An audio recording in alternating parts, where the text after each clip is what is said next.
Je m'appelle Viviane, le magasin a été créé plutôt en 2002. Donc ici avant c'était un photographe et moi j'ai fait une création de fleuriste. Alors pour l'instant on est deux, Pauline et moi. Et puis après on prend des extras en période de fête. Chez un fleuriste tu trouves fleurs, plantes, tout ce qui est à base de contenants, des cache-pots, des vases. En ce moment tu as la fleur séchée qui est très tendance. Donc tu peux la trouver aussi bien en couronne, sous cloche, en bouquet. Bon, ça c'est la grande tendance. Tu as des bouquets, tu as de la composition florale, enfin tout ce qui correspond à un métier de fleuriste.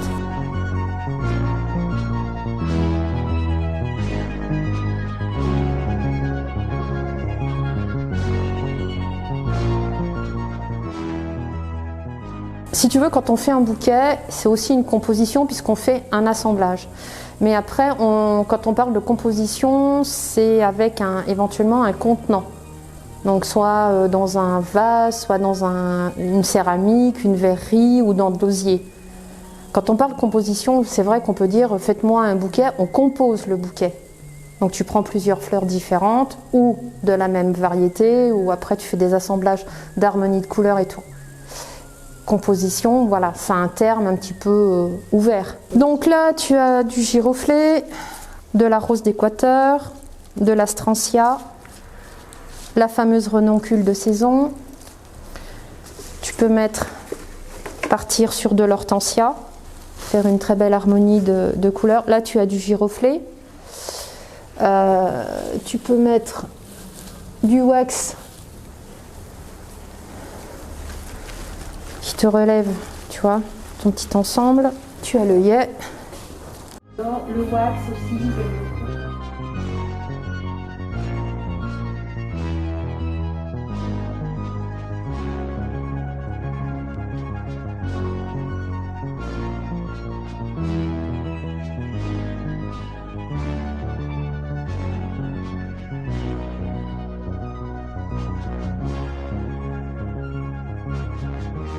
L'entrepôt où je vais ouvre à 6h30 du matin, donc tu te présentes là-bas.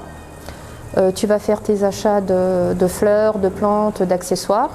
Tu as passé une commande au préalable et après tu es dans un entrepôt où il y a du choix. Tu fais un complément, parce qu'en fin de compte, tu as le visuel. Tu peux dire bah, ça c'est joli, je le prends. Ensuite, tu charges ton véhicule, tu rentres, tu vides forcément le véhicule, et après il y a tout ce qui est la mise à l'eau. Et là tu les nettoies, tu enlèves les feuilles pour pas qu'elles trempent dans l'eau, tu coupes les tiges, et puis tu prépares tes vases avec de l'eau bien fraîche, bien propre, et puis tu fais ta présentation, tu fais ton étalage.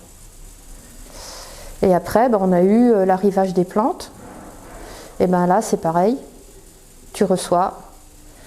Tu arroses tes plantes parce qu'elles sont voyagées, tu les installes, tu les étiquettes. C'est ça une journée. Tu prépares les commandes, si tu réponds au téléphone. En fin de compte, t'arrêtes pas. T'arrêtes pas et puis tu as tout le temps le cerveau qui est en fusion en disant tiens, il y a ça, il y a ça, il y a ça. On les entretient, on les arrose, elles ont de la lumière, il y a le chauffage s'il fait froid et tout. Donc c'est des plantes que tu peux vendre dans les semaines qui viennent. Il n'y a pas de souci.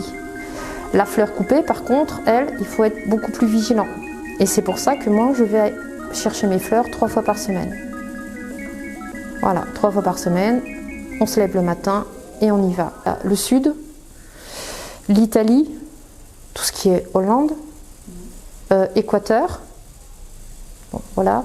Et puis après, les plantes, elles viennent d'un peu partout. Donc tout ce qui est extérieur en cette saison, tu as l'Italie, tu as l'Espagne, tu as la France bien sûr, mais bon, ça vient un petit peu de partout, suivant ce que tu achètes aussi. Hein. Alors tu évites d'avoir de la perte, d'accord? Parce qu'en fin de compte, tu as le droit à un certain pourcentage de perte, mais si tu perds plus, c'est pour toi. C'est à toi à gérer. En fin de compte, tu le sais avec les années. C'est un petit roulement que tu te fais. Après, c'est automatique.